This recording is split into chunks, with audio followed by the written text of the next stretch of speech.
There's a lot of things that I believe in. I believe that you need protein to grow your muscles. I believe that testosterone boosters have their place in our lives.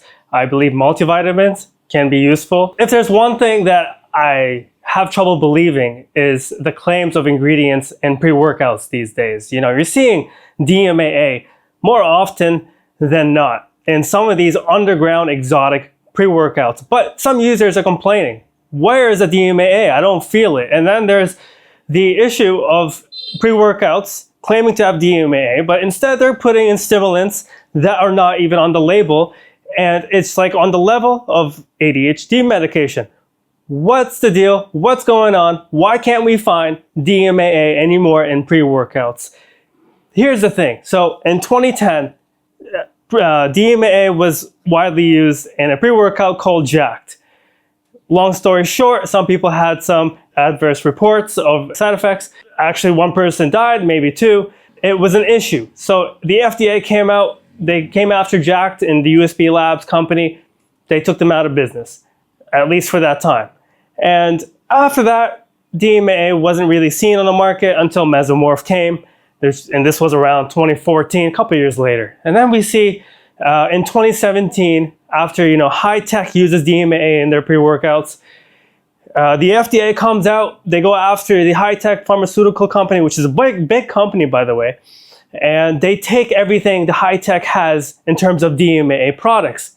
And of course, this went up to the Supreme Court. They're arguing back and forth, and at the end of the day, they banned the DMAA ingredient in the US for usage in supplements. So it became outlawed. A couple years later, fast forward to around 2019, 2018, pre-workouts started to come out again with DMAA. And there was no doubt at that time. DMAA was in there, people could feel it, people could report it. And now, around this time though, we're not seeing the same thing, the same result of DMAA. Some people are claiming that it simply is not manufactured anymore. Some people are complaining or claiming the sources are simply not available. With DMAA, it actually isn't made in the US. See, the thing is, with DMAA, it's made in China. And we don't have proof to show if there is DMAA in pre-workouts. And even if we did at the consumer level, it's really hard. Either the tests that we have available to us ready at hand are not specified enough for these kind of stimulants, or it simply requires this big machinery, big expensive tests, and it costs thousands to make sure that you're getting your ingredients in your pre-workouts. So as a consumer, it's kind of hard. And that's why also we don't see it being confirmed by companies. One is that it's not allowed in pre-workouts. You're not supposed to have it.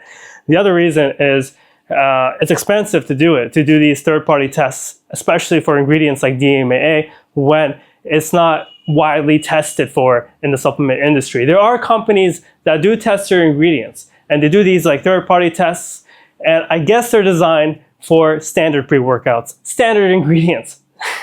So that's why it's hard to confirm what has DMAA and what doesn't. Now, why would you want DMAA in your pre-workout? It works differently than caffeine. Caffeine, it reduces fatigue, increases alertness, and it's the grandfather of stimulants.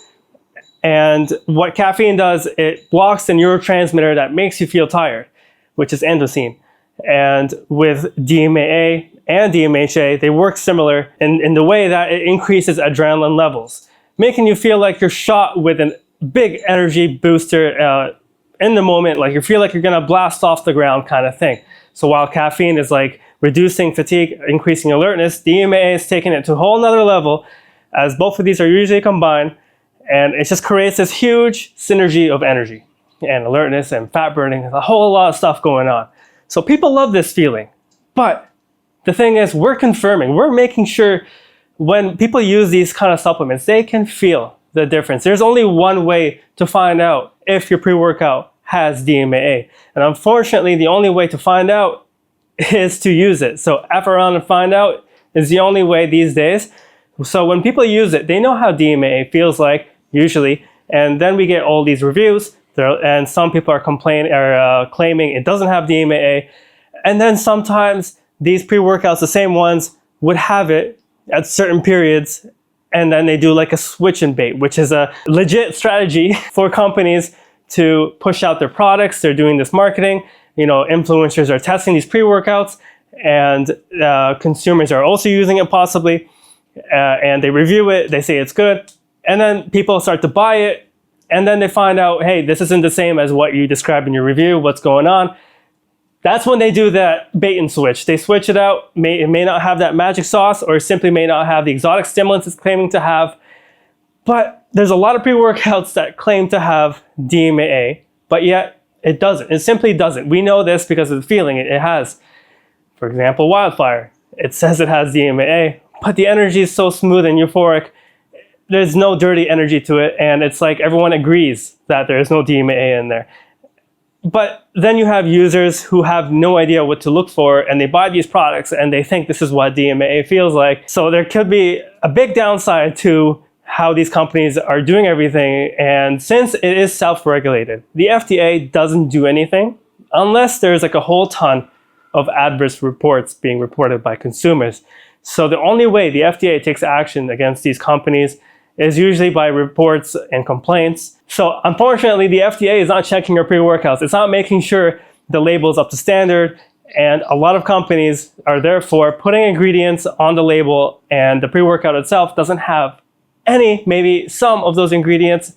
And it just makes this, creates this reputation for supplements not to have that special stimulant. When I'm thinking about DMAA, I'm thinking about one pre-workout out there, and it's not even available right now because it's been out of stock for so long. And then even when it comes back in stock, it's like available for a week, available for a month, and it's gone. I've never seen it available for a month actually, and I don't know what's going on, but it seems like there's just trouble, and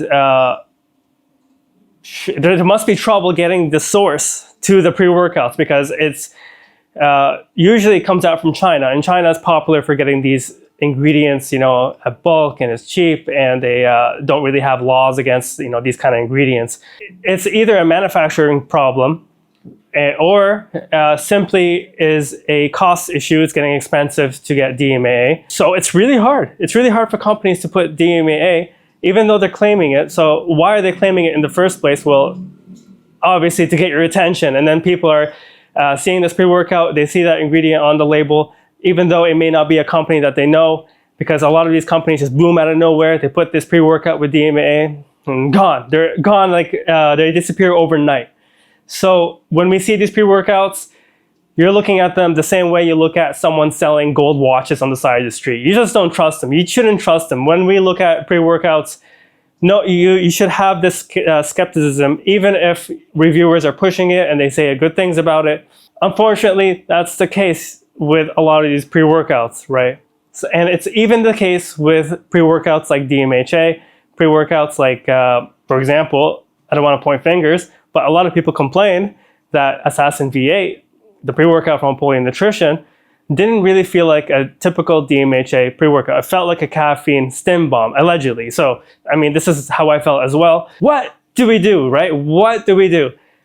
Unfortunately, we can only wait and see. And when a pre-workout comes out with DMAA, you see it, wait for reports, wait for reviews. And I am, by the way, paying users for the reviews, whether it's positive, negative, or mixed, and they get paid for it. So there's no incentive.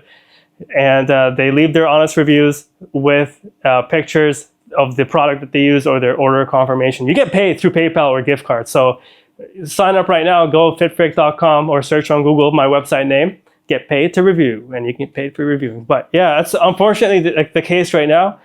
And I don't know what we can do other than wait for reviews to come in about pre-workouts. And then you look at the pattern of the reviews. Are they saying it's good, or are they saying, oh, it's good now, but the second bottle that I used was different? What do you guys think? Why is DMAA hard to find? And even if you have a pre-workout with DMAA, do you feel like it's the same as it was 10 years ago? Do you think the potency is the same? Comment below. Thank you for watching.